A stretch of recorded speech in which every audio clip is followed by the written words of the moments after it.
Ey insanlar! Hər bir peyğəmbər Allahın bəxş elədiyi bir sifətlə seçilmişdir.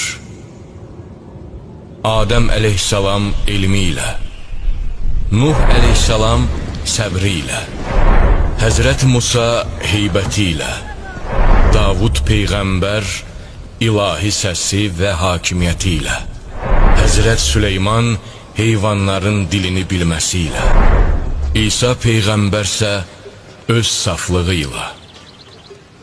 Amma bugün mən sizə birisini tanıdacam. Elə birisini ki, Allah bütün bu xüsusiyyətləri bir yerdə onda toplamışdır. O şəxs mənim canişinim, vəsim, qardaşım Əli ibn Əbu Talibdir. Məndən sonra İslam'a rəhbərlik eləyəcək 12 kişi olacaq. Onların birincisi bu gördüyünüz Əlidir. Qalan 11'i onun nəsli, onun pak soyundandır.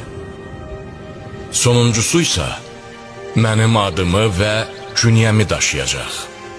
O gəldiyi zaman din ölü olacaq. İslam iflic vəziyyətində olacaqdır.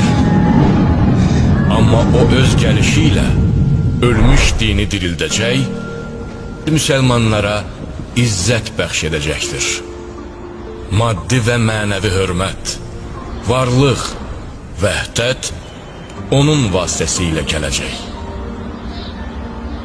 Ey ümmətim, qarın üstü ilə olsa belə, sürünə olsa belə, ona kömək eləmək üçün hərəkət eləyin.